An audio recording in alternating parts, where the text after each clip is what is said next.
ప్రభునందు ప్రియులారా, మరి యోహాను సువార్త 6వ అధ్యాయము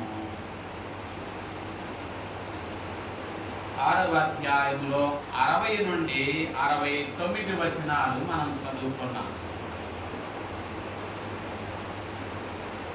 ఇది కఠినమైన మాట, ఇది ఎవడు వినగలడు అంటూ ఉన్నారు. ఈ మాట ఎవరు అంటూ ఉన్నారు? ఇది కఠినమైన మాట, ఇది ఎవడు వినగలడు అని శత్రువులు అనడం లేదు. ఇది కఠినమైన మాట అని శత్రువులు అనడం లేదు. ఎవరంటున్నారు? శిష్యులు అంటున్నారు. అంటే యేసయ్యకు 12 మంది శిష్యుల కంటే ఇంకా ఎక్కువ మందే శిష్యులు ఉన్నారు. వారు ఆ మాటలు అంటూ ఉన్నారు. మరి ఆయన బోధ వినేందుకు అప్పుడప్పుడు వారు ఆయనను వెంబడిస్తూ ఉండేవారు. మరి ఇలా అన్నవారిలో మరి వారు నిజంగా యేసుకు నిజమైన శిష్యులు కాదు. వారు నిజంగా యేసుక్రీస్తునందు విశ్వాసం ఉంచిన వారు కూడా కాదు. మరి కారు కాబట్టే వారు ఆయన యందు నిజమైన విశ్వాసం గలవారు కారు కాబట్టే ఆయన మాటలు విని వారేమంటున్నారు? ఆ మాటలు కఠినమైన మాటలు, ఆ మాటలు ఎవడు వినగలడు అని వారు అంటూ ఉన్నారు. నిజంగా వారు ఆయన యందు విశ్వాసం ఉంచిన వారు కారు. 64వ వచనంలో మొదటి భాగంలో ఆ మాట చదువుతాం. యేసయ్య అంటున్నాడు, మీలో విశ్వసించని వారు కొందరు ఉన్నారు అన్నాడు. అంటే విశ్వసించనటువంటి వారికే ఆయన మాటలు ఎలా ఉన్నాయి? కఠినమైన మాటలుగా ఉన్నాయి. ఆయన మాటలు మరి ఎవడు వినగలడు అని వారు మాత్రం అంటూ ఉన్నారు. మరి ఆ రీతిగా యేసయ్య మాట మరి ఇక్కడ మనం చూస్తే విడిచిపెట్టడం ద్వారా, యేసయ్య మాట వారు లోబడకుండా ఉండడం ద్వారా తమలోని అవిశ్వాసాన్ని వారు బయట పెట్టారు.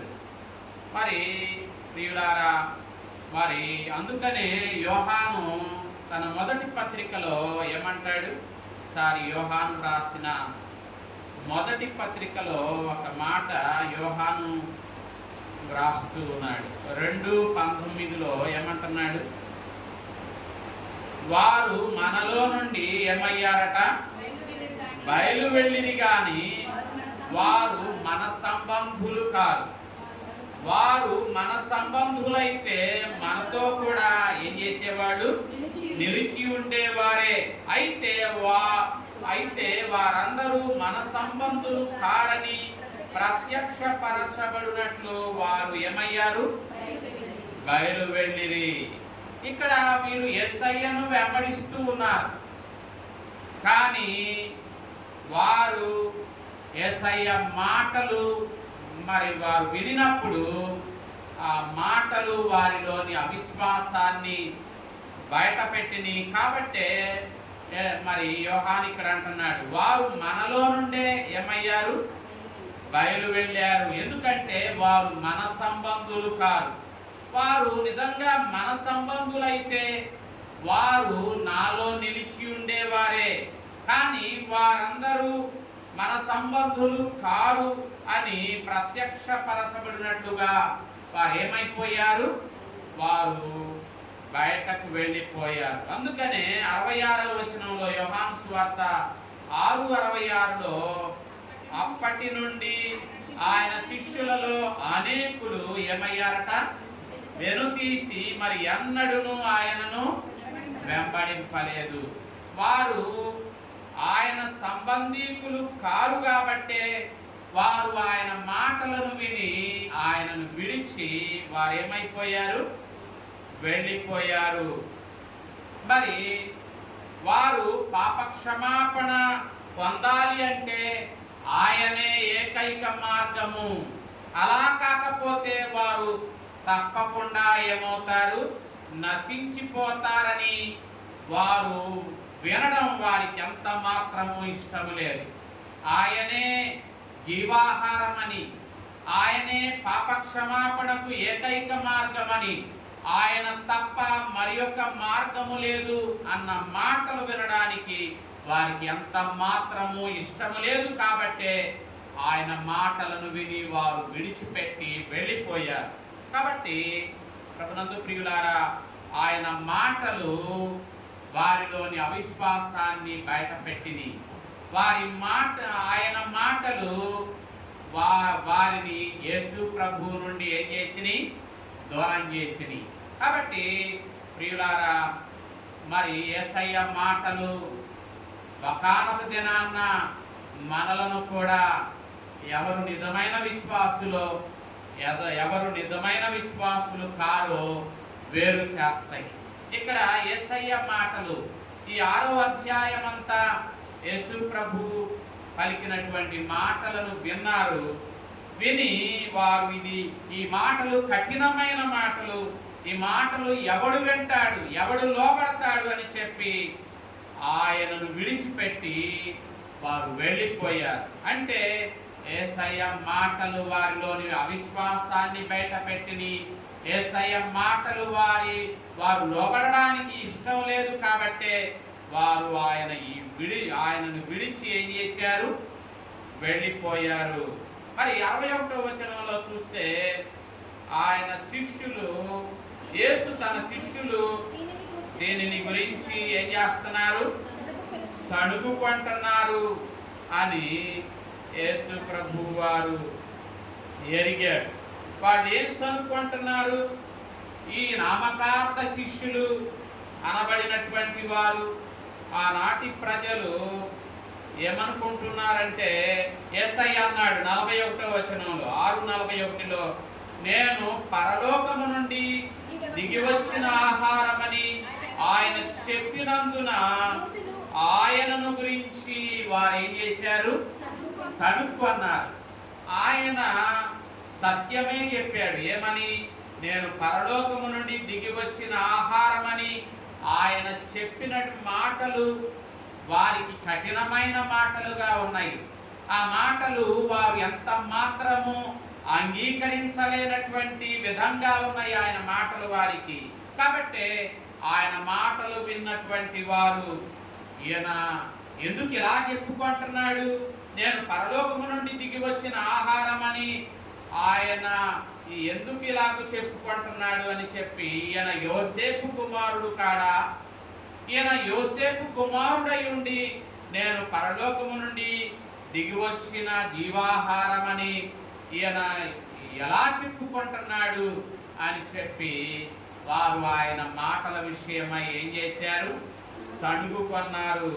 కాబట్టి 62వ వచనం మనం చూస్తే ఆయన మాటల విషయమై సణుగుకొన్నారు, ఆయన మాటల విషయమై అభ్యంతరపడ్డారు. 61వ వచనం చివరిలో మనం ఆ మాట చూడాలి. అభ్యంతరపడ్డారు.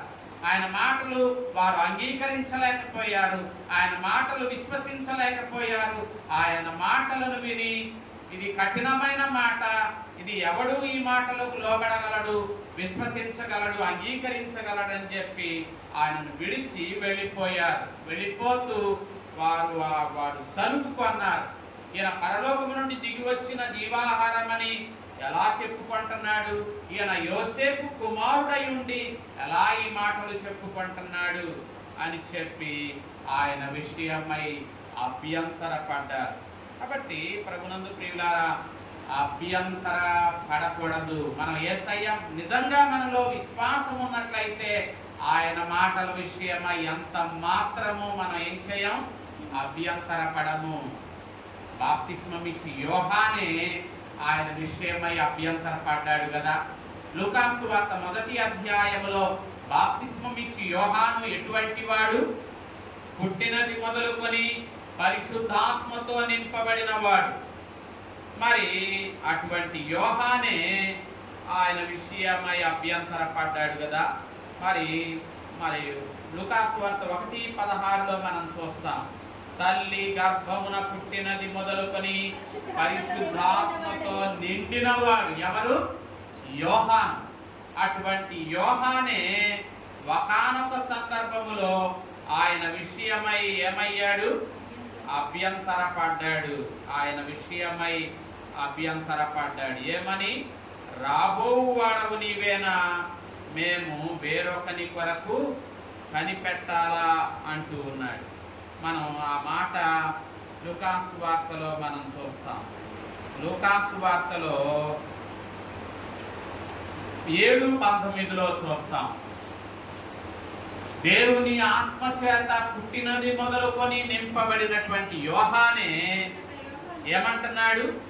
రాబోవాడవు నీవేనా, మేము మరి ఒకని కొరకు కనిపెట్టాలా. ఈ యోహాను యేసు ప్రభువు వారు మరి బాప్తిస్మం పొందినప్పుడు, యేసు ప్రభువు వారు బాప్తిస్మం పొందినప్పుడు మనము మత్తయి సువార్తలో చూస్తే, మత్తయి సువార్తలో యేసు ప్రభువు వారు మరి బాప్తిస్మం పొంది ఒడ్డునకు వచ్చినప్పుడు ఆయనను గురించి ఏమి విన్నాడు? 3:7 మత్తయి సువార్త 3:17 ఇదిగో ఈయనే నా ప్రియ కుమారుడు, ఈయన యందు నేను ఆనందించుచున్నాను. ఆ మాటలను స్వయంగా ఎవరు విన్నారు? బాప్తిస్మం ఇచ్చి యోహాను విన్నాడు. మరి ఆయనను గురించి ఏమని పలికాడు? యోహాను సువార్త 1వ అధ్యాయములో 1:29 యోహాను సువార్త 1:29 ఆయనను గురించి ఏమని చెప్పాడు? ఇదిగో యేసయ్య వైపు తన శిష్యులను చూపిస్తూ, బాప్తిస్మం ఇచ్చి యోహాను యేసయ్య వైపు చూపిస్తూ ఏమంటున్నాడు? ఇదిగో లోక పాపములను మోసుకొని పోవు దేవుని గొర్రెపిల్ల అన్నాడు. అంటే ఈ యోహానే కదా యేసయ్యను ఏమన్నాడు? లోక పాపములను మోసుకొని పోవు దేవుని గొర్రెపిల్ల అన్నాడు. ఈ యోహానే కదా బాప్తిస్మం పొందినప్పుడు యేసు ప్రభువు ఒడ్డునకు రాగా ఆకాశము తెరువబడటం చూచాడు. మరి పరిశుద్ధాత్మ పావురం వలె ఆయన మీదికి దిగిరావడం చూచాడు. చెవులతో విన్నాడు. తండ్రి అయిన దేవుడు అంటున్నాడు, ఈయనే నా ప్రియ కుమారుడు, ఈయన యందు నేను ఆనందించుతున్నానని మరి వినినటువంటి ఈ యోహానే మరి లూకాసు వార్తలో ఆయనను విషయమై ఏమయ్యాడు? అభ్యంతరపడ్డాడు. రాబోవాడవు నీవేనా, మేము మరి ఒకని కొరకు కనిపెట్టాలా అని చెప్పి అభ్యంతరపడ్డాడు. కాబట్టి ప్రభునందు ప్రియులారా, ఇక్కడ మరి శిష్యులు, ఆయనను వెంబడిస్తూ ఉన్న శిష్యులు, ఆయన మాటలు వినిన శిష్యులు, ఆయన ఏమన్నాడు? నేను పరలోకము నుండి దిగి వచ్చిన జీవాహారం అని అనిన మాటలను విని, ఈ మాటలు ఏ మాటలు? అంగీకరింపదాలన్నటువంటి మాటలు. ఎందుకంటే ఈయన యోసేపు కుమారుడై ఉండి ఈయన పరలోకము నుండి దిగి వచ్చాను అని చెప్పుకుంటూ ఉన్నాడు. ఈయనే జీవాహారం అంటూ ఉన్నాడు. ఈయన ఏమంటున్నాడు? ఈయన మరి మనుష్య కుమారుని శరీరమును తిని 6:53 ఏమంటున్నాడు? మనుష్య కుమారుని శరీరమును తిని ఆయన రక్తము త్రాగితేనే కాని మీలో మీరు జీవము గలవారు కారు. నా శరీరమును తిని నా రక్తము త్రాగువాడే నిత్య జీవము గలవాడు. 55వ వచనంలో నా శరీరము నిజమైన ఆహారము, నా రక్తము నిజమైన పానము. కాబట్టి ఈ మాటలన్నింటినీ వారు విని ఆయన ఈ మాటలు ఎలాగూ తనను గురించి చెప్పుకుంటున్నాడు. ఈయన వడ్లవాణి కుమారుడు కాదా? ఈయన మరియ కుమారుడు కాడా? కాబట్టి ఈయన ఏమంటున్నాడు? నా శరీరమును తిని నా రక్తమును త్రాగువాడే నిత్య జీవము గలవాడు అని చెప్పుకుంటున్నాడు. కాబట్టి ఈ మాటలు కఠినమైన మాటలు. ఈయన తన శరీరాన్ని ఎలా తిననీయగలడు? ఈయన తన రక్తాన్ని ఎలా త్రాగనీయగలడు? కాబట్టి ఈ మాటలు కఠినమైన మాటలు. ఈ మాటలు ఎవడు వింటాడు? ఎవరు అంగీకరిస్తారు? ఎవరు విశ్వసిస్తారు? ఎవరు లోబడతారు ఈయన మాటలకు అని చెప్పి ఆయన మాటల విషయమై సణిగారు. ఆయన మాటల విషయమై అభ్యంతరపడ్డారు. ఆయన మాటలను వినినటువంటి వారు 6:66లోకి వచ్చేసరికి ఆయనను విడిచిపెట్టి వెళ్ళిపోయారు. కాబట్టి ప్రభునందు ప్రియులారా, యేసు ప్రభు అంటున్నాడు, నేను ఈ మాటలు చెప్పినందుకే మీరు సడుగుతూ ఉన్నారా? నేను ఈ మాటలు చెప్పినందుకే మీరు అభ్యంతర పడుతున్నారా? ఒకానొక దినము రాబోతూ ఉంది, అప్పుడు ఏం జరుగుద్ది? 62వ వచనంలో, మనుష్య కుమారుడు మునుకున్న చోటునకు ఎక్కుట మీరు చూచిన ఎడల ఏమందురు? నేను ఈ మాటలు చెప్తేనే నా విషయమై మీరు అభ్యంతర పడుతున్నారే. ఒకానొక దినము రాబోతూ ఉంది, ఆ దినమున మీరు ఈ మనుష్య కుమారుడు ఏమవుతాడు? పరలోకానికి ఆరోహణమై వెళుతూ ఉన్నప్పుడు మీరు చూస్తారు. అప్పుడు దాని విషయమై మీరు అభ్యంతర పడతారా, నమ్ముతారా అని యేసయ్య 62వ వచనంలో ఆ మాటలు అంటున్నాడు. ఒకానొక దినము రాబోతూ ఉంది, నేను పరలోకము నుండి దిగి వచ్చిన జీవాహారం అని చెప్పిన ఈ మాటలకు మీరు అభ్యంతర పడుతున్నారు, మీరు సడుగుకుంటున్నారు, ఇవి కఠినమైన మాటలు అంటున్నారు, ఈ మాటలు ఎవడు వినగలడు అంటున్నారు. కానీ ఒకానొక దినం రాబోతూ ఉంది, ఆ దినమున ఏం జరగబోతుంది? మార్కు సువార్త 16:19లో ఒకసారి మార్కు సువార్త 16:19లో అక్కడ మనం ఏం చదువుతాం?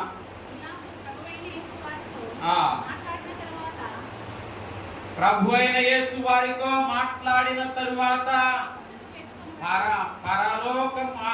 పరలోకమునకు చేర్చుకొనబడి దేవుని కుడిపార్శ్వమున ఏమయ్యాడు? ఒక దినం యేసయ్య ముందుగానే చెప్తున్నాడు, ఇవి నెరవేరవలసి ఉంది. ఏంటంటే, ఇదిగో ఒకానొక దినమున ఆయన పరలోకమునకు చేర్చుకొనబడి దేవుని కుడిపార్శ్వమున ఆసీనుడయ్యే దినము రాబోతూ ఉంది. ఆ దినమున మీరు పరలోకమునకు మనుష్య కుమారుడు ఆరోహణమై వెళుతూ ఉన్నప్పుడు మీరు మరి ఏం చేస్తారు?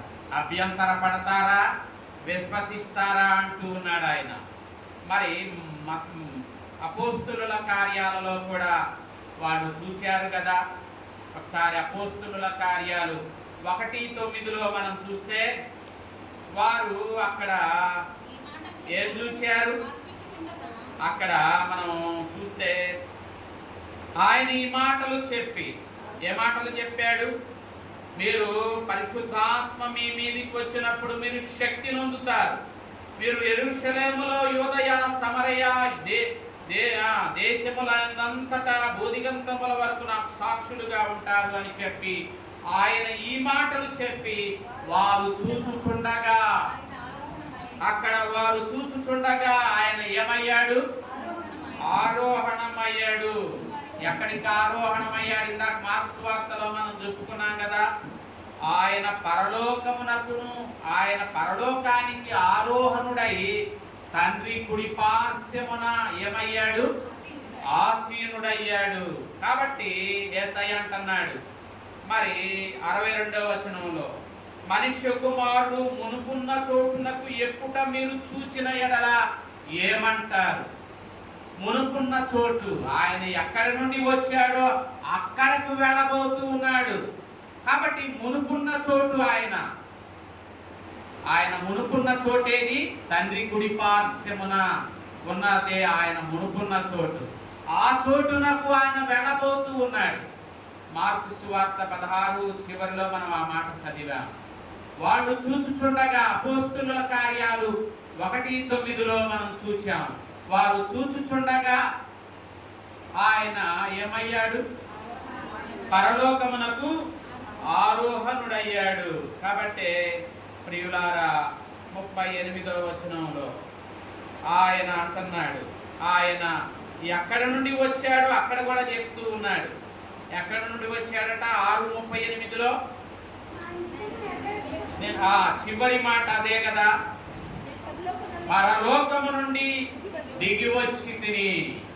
ఇప్పుడు పరలోకానికి ఆరోహణుడై వెళ్ళే దినము రాబోతుంది. నేను పరలోకము నుండి దిగి వచ్చాను కాబట్టి పరలోకానికి వెళ్ళే సమయం రాబోతుంది.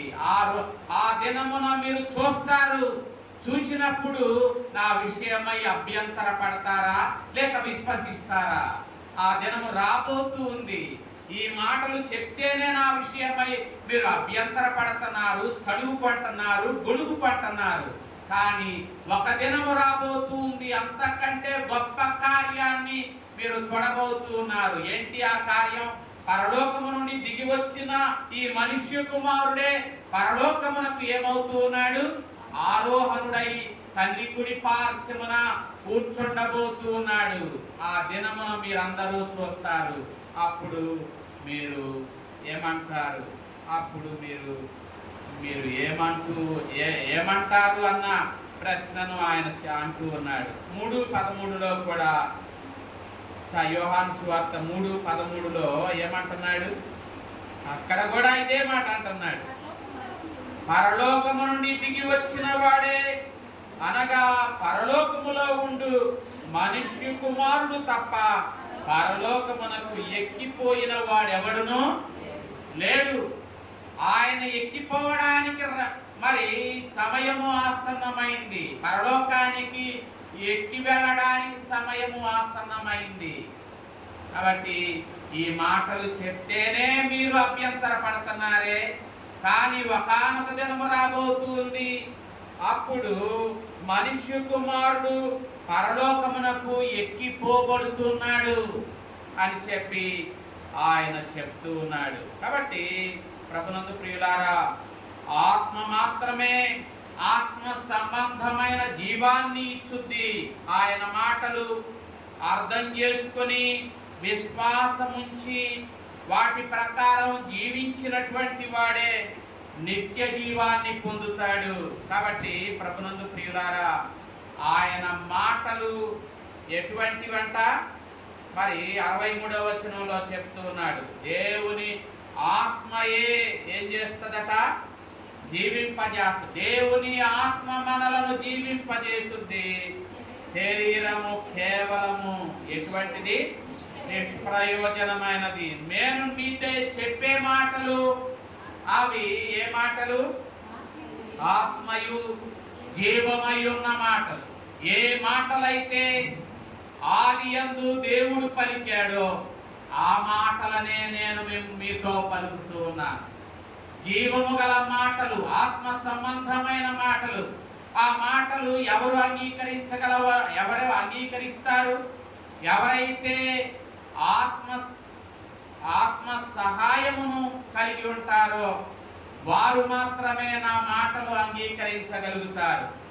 ఆత్మ లేనివాడు నా మాటలను ఎంత మాత్రము ఏం చేయలేడు? అంగీకరించలేడు. కాబట్టి నా మాటలు నిష్ప్రయోజనమైన మాటలు కాదు. నా మాటలు వ్యర్థమైన మాటలు కాదు. నా మాటలు ఆది కాండములో దేవుడు ఏ మాటలనైతే సృజించేటప్పుడు పలికాడో ఆ మాటలే నా మాటలు. ఆత్మ సంబంధమైన మాటలు, జీవము కలిగిన మాటలు. కాబట్టి మీలో విశ్వాసము లేదు కాబట్టే నా మాటలను మీరేం చేయలేకపోతున్నారు. 64వ వచనంలో అదే అంటున్నాడు. మీలో విశ్వసించనటువంటి వారు కొందరు ఉన్నారు. మీలో విశ్వసించని వారు ఉన్నారు కాబట్టే నా మాటలను మీరేం చేయలేకపోతున్నారు. అవి మీకు ఎలా ఉన్నాయి? కఠినమైన మాటలుగా ఉన్నాయి. ఈ మాటలు ఎవడు వినగలడు అని మీరు అనుకుంటూ ఉన్నారు. కాబట్టి ప్రభునందు ప్రియులారా, ఇస్కరియోతు యోధ మరి 64వ వచనంలో చూస్తే 2వ భాగములో విశ్వసించని వారెవరో తనను అప్పగింపబో వాడెవడో మొదటి నుండి యేసయ్యకు తెలుసు. ఇస్కరియోతు యోదాను తన శిష్యుడిగా పిలిచేటప్పుడు తనను అప్పగింపనై ఉన్నాడు అని యేసయ్యకు తెలియదా? తెలుసు. తనను శత్రువులకు అప్పగిస్తాడు అని తెలిసి కూడా యేసయ్య ఇస్కరియోతు యోదాకు ఏమిచ్చాడు? తనను అప్పగిస్తాడు, శత్రువులకు తనను అప్పగిస్తాడని తెలిసి కూడా ఇస్కరియోతు యోదాకు ఏమిచ్చాడు? డబ్బు సంచి ఇచ్చాడు. మనం నమ్మకస్తులు కాకపోతే మనం డబ్బు సంచిని ఎవరికైనా ఇస్తామా? మనకు విలువైన వాటిని మనం ఇస్తామా? ఇవ్వం కదా. మనం నమ్మితేనే, ఒక వ్యక్తి పట్ల నమ్మకం ఉంటేనే మనము విలువైన దానిని ఇస్తాం. యేసయ్య ఇస్కరియోతు యోదా ఎటువంటి వాడో యేసయ్యకు తెలియదా? తెలుసు. తనను అప్పగిస్తాడు అని తెలుసు. తనతో భోజనము చేసిన వాడు తనడానికి మడిమను ఎత్తుతాడు అని తెలుసు. అయినప్పటికీ ఇస్కరియోతు యోదాకు ఏమిచ్చాడు? డబ్బు సంచి అప్పగించాడు. ట్రెజరర్, కోశాధికారి బాధ్యతను ఇస్కరియోతుకు యోదాకు అప్పగించాడు. అంత మాత్రమే కాదు, తనను అప్పగిస్తాడని తెలిసి కూడా ఇస్కరియోతు యోదాను ఏమని పిలిచాడు? చెలికాడా. ఏమన్నాడు? చెలికాడా అన్నాడు. అంటే స్నేహితుడా, శత్రువు. తనను అప్పగిస్తాడని తెలిసి కూడా యేసయ్య 11 మంది శిష్యులను ఎలా ప్రేమించాడో అంతకంటే ఎక్కువగా ఇస్కరియోతు యోదాను ప్రేమించాడు. కాబట్టి ప్రభునందు ప్రియులారా, మరి ఆయన ఎందుకు మరి ఇస్కరియోతు యోదాను అంతగా ప్రేమించాడు? మరి ఎందుకు అంతగా ప్రేమించాడంటే ఆయన అందరినీ ప్రేమించేవాడు. కొందరిని ఒక రీతిగా, మరి కొందరిని మరి ఒక రీతిగా ప్రేమించేవాడు కాదు. ఏమండి, మనకు కన్న బిడ్డలే ఒకడు ప్రయోజకుడు అవుతాడు, ఒకడు నిష్ప్రయోజకుడు అవుతాడు. నిష్ప్రయోజకుడైన వారిని మనం ఆ తల్లి వేషించుద్దా? అయ్యో నా బిడ్డలందరూ బాగున్నారు, వీడొక్కడే నిష్ప్రయోజకుడు అయ్యాడు కాబట్టి వాడిని త్రోసివేసుద్దా తల్లి? త్రోసివేయదు కదా. ఆ వ్యక్తినే ఎక్కువగా ఏం చేస్తుంది? ప్రేమించుద్ది. ఈ లోకపు తల్లిదండ్రులు చెడ్డవారై ఉండి తమ బిడ్డలను ప్రేమింప మనస్సు కలిగి ఉన్నారు కదా. మరి పరలోకపు తండ్రి మనలను మనం ప్రేమించడా? దుష్టులమైన మనలను రోమాపత్రికలో మనం అదే చదువుతాం. మనము ఎలా ఉన్నప్పుడు ప్రేమించాడు ఆయన? రోమాపత్రిక 5వ అధ్యాయం మొదటి 10 వచనాలలో చూస్తే ఆయన ఎవరి కొరకు తన ప్రాణం పెట్టాడు? మనము పాపులమై ఉండగా మనలను ప్రేమించాడు. మనము భక్తిహీనులమై ఉండగా మనలను ప్రేమించాడు. మనము శత్రువులమై ఉండగా మనలను ప్రేమించాడు. మనము మరి ఆయనకు దూరస్థులమై ఉండగా ఆయన మనలను ప్రేమించాడు. ప్రేమించడం మాత్రమే కాదు, తన ప్రాణాన్ని మన కొరకు ఏం చేశాడు? పెట్టాడు. ప్రియులారా, తన ప్రాణాన్నే మన కొరకు పెట్టాడు ఆయన. కాబట్టి ప్రభునందు ప్రియులారా, దేవుడు మనలను ప్రేమించే దేవుడు. ఇస్కరియోతు యోదాను ప్రేమించాడు, మనలను ప్రేమిస్తూ ఉన్నాడు. ఎందుకు ఆయన ప్రేమిస్తున్నాడంటే దేవుని ఉద్దేశాలు నెరవేర్చబడాలి, దేవుని లేఖనాలు నెరవేర్చబడాలి. ఆయన ఉద్దేశాలు, ఆయన లేఖనములు ఎంత మాత్రము ఏం కాకూడదు? నిరర్ధకం కాకూడదు. కాబట్టి మనుష్య కుమారుడు తనను గురించి వ్రాయబడినట్లు ఆయన వెళ్ళబోతూ ఉన్నాడు అని మత్తయి సువార్త 26-24లో చూస్తాం. మనుష్య కుమారుడు మరి అక్కడ తనను గురించి వ్రాయబడినట్లు అంటాడు. అక్కడ మనుష్య కుమారుడు ఎలాగూ మరణము పొందుతాడో, మనుష్య కుమారుడు ఎవరి చేత అప్పగింపబడతాడో ముందుగానే వ్రాయబడింది.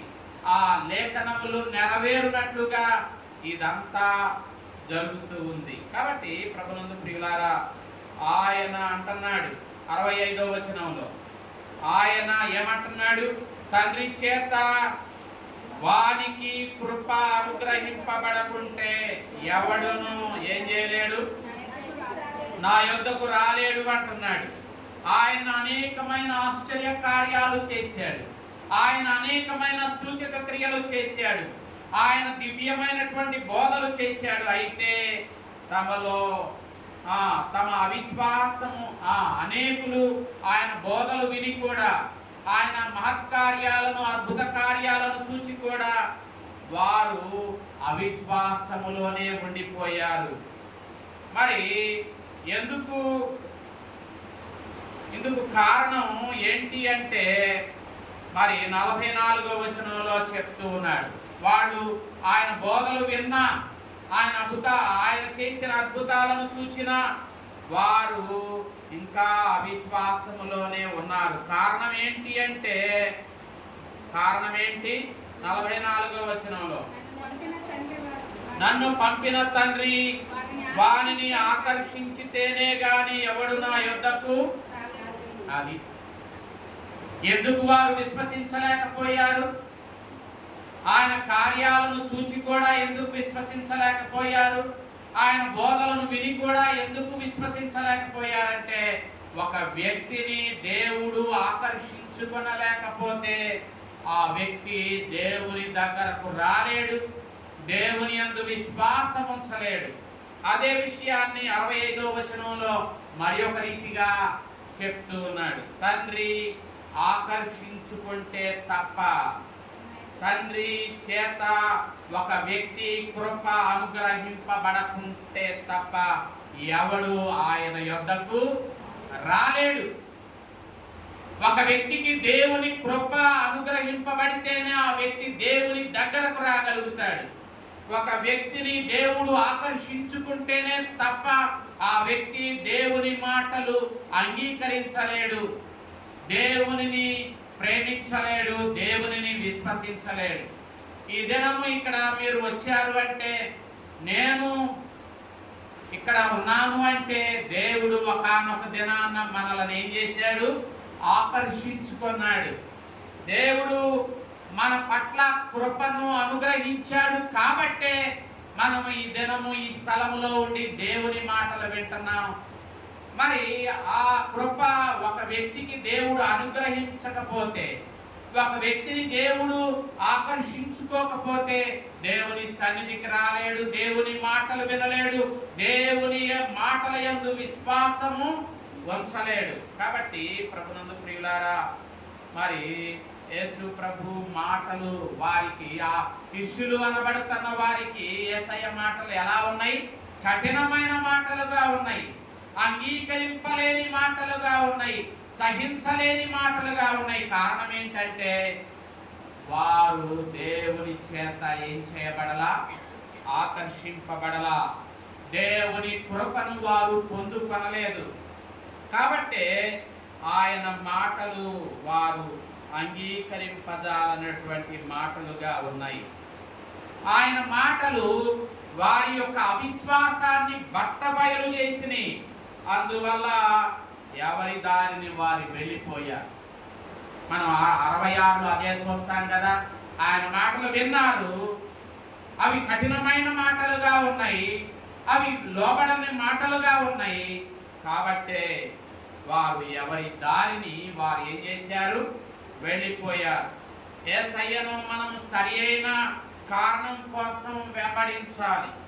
అలా కాకుండా మరి సరైన కారణం కొరకు వెంబడించకుండా ఈ శిష్యుల్లాగా రకరకాల కారణాలతో యేసయ్యను మనం వెంబడించినట్లయితే ఆయనను విడిచి వెళ్ళే రోజు వస్తుంది.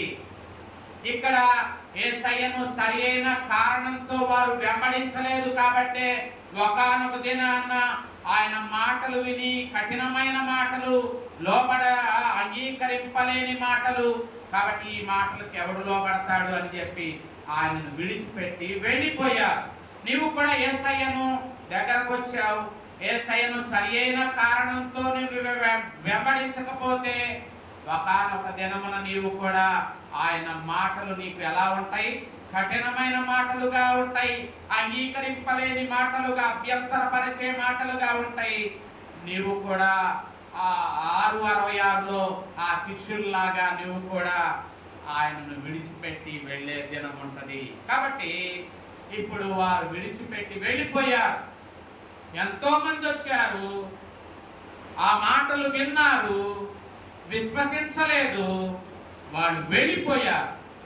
మరి 66వ వచనంలో ఇంకా ఎంతమంది మిగిలారు? 66వ వచనంలో 67వ వచనంలో 67వ వచనంలో యేసు మీరు కూడా వెళ్ళిపోవలనని ఉన్నారా అంటున్నాడు ఆయన. ఎంతో మంది వచ్చారు, ఎంతో మంది అంగీకరించకుండా విశ్వసించకుండానే వెళ్ళిపోయారు. ఆ మాటలు వారికి కఠినమైన మాటలుగా ఉన్నాయి. ఆ మాటలు ఎంత మాత్రము సహించుకొనలేని మాటలుగా ఉన్నాయి. కానీ ఇప్పుడు 12 మంది మిగిలారు. ఆ 12 మందిని అడుగుతూ ఉన్నాడు, మీరు కూడా వెళ్ళిపోవాలి అనుకుంటున్నారా?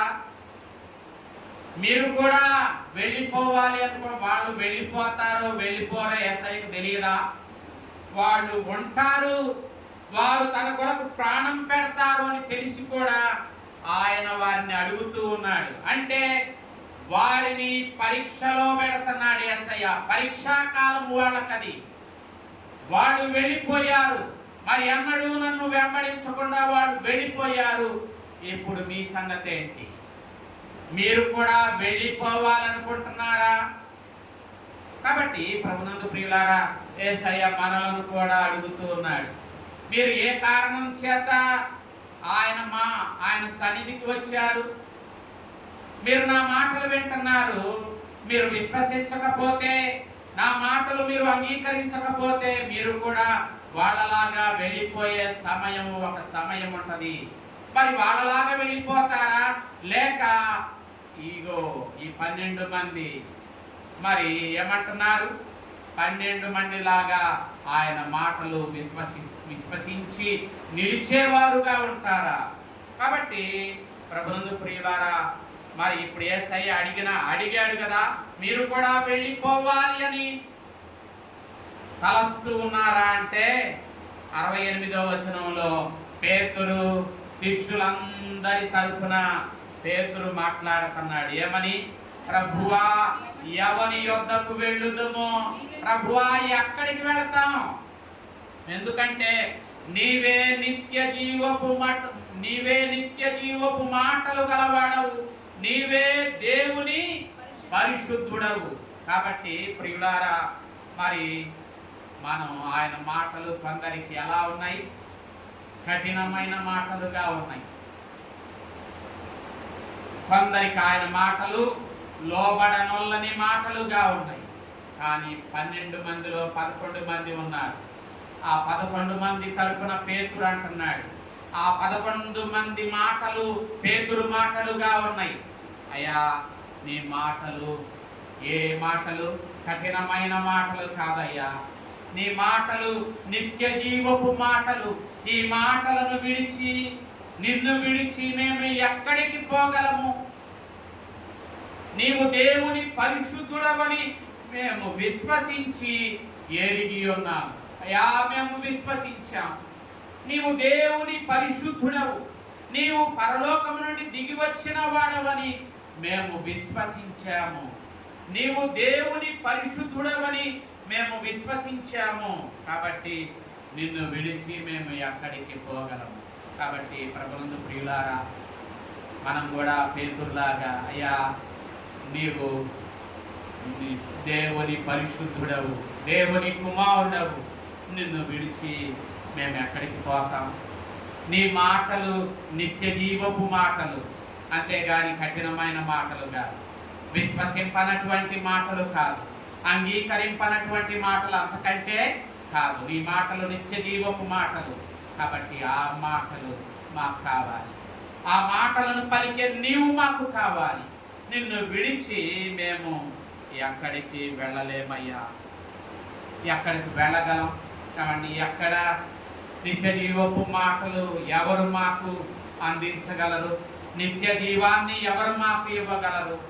కాబట్టి ఆయనను విడిచి మనం ఎక్కడికి పోయినా మనకు నిత్య జీవం అనేది దొరకదు సుమా. కాబట్టి ప్రభునందు ప్రియులారా, యేసు ఎవరో శిష్యులకు చాలా వరకు అర్థమైంది.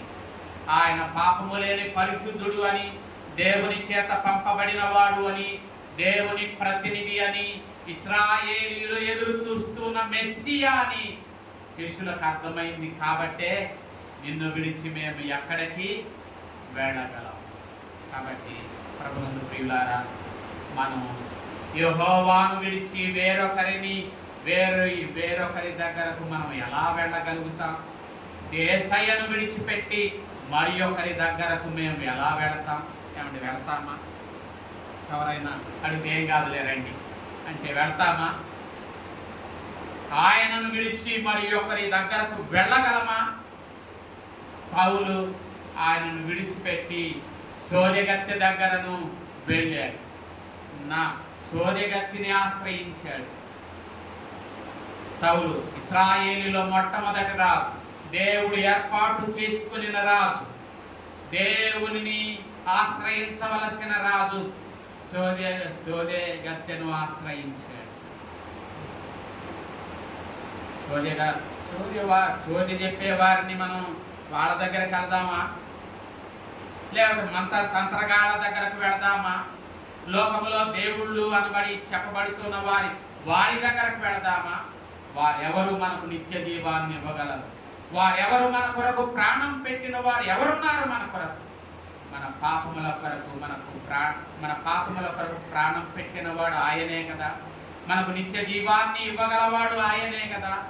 మరణం వరకు మనకు తోడై ఉన్నవాడు ఆయనే కదా. మరణము తరువాత కూడా మనతో ఉన్నవాడు ఆయన కదా. కాబట్టి మనం ఎవరి యొద్దకు వెళ్ళగలం? మనం ఎవరి మాటలు వినగలం? ఈ లోకంలో చాలా మంది చాలా మనుషుల మాటలు వింటున్నారు, మోసపోతున్నారు. కానీ ఆయన మాటలు మనం వింటే మనం మోసపోం. ఆయన మాటలు మనలను ఆదరిస్తాయి. ఆయన మాటలు మనకు నిత్య జీవాన్ని ఇస్తాయి.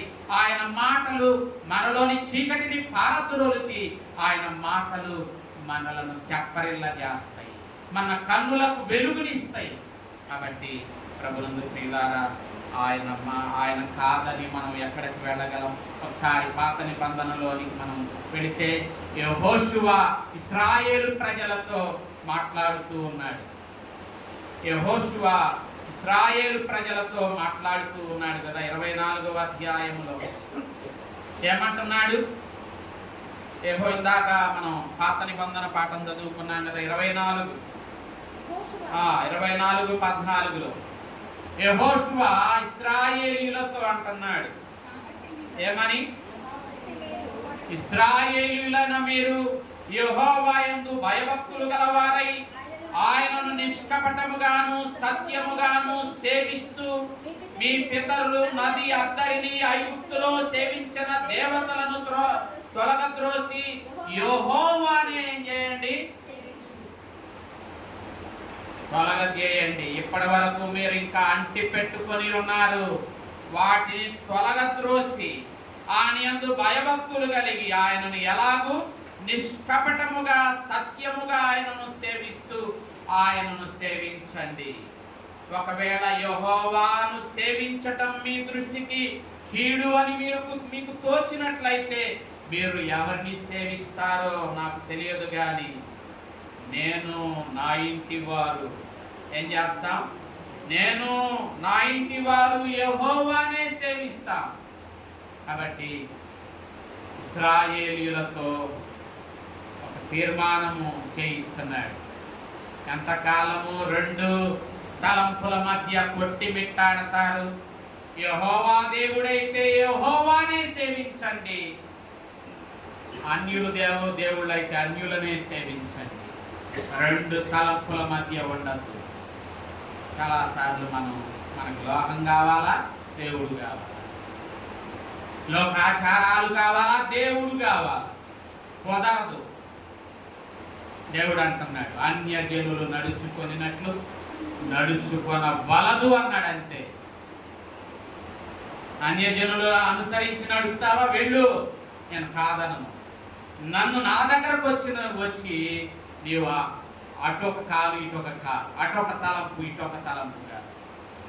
ఏమండి, పెద్ద భూలు అన్యాచారాలు చాలా చాలా మనలో ఇంకా లేవా? ఏదైనా పెట్టుకోవాలంటే మంచి రోజు, వాడు చేస్తున్నారని వాడు చేసేది మనమా? మనలను వారిలో నుండే కదా మనల్ని తీసుకొచ్చింది. మళ్ళా ఏమండి, ఒక్క వాంతికి తిరుగునట్లు, ఒక్క వాంతి చేసుకుంటుంది, మళ్ళా ఆ వాంతి వైపే తిరుగుద్ది.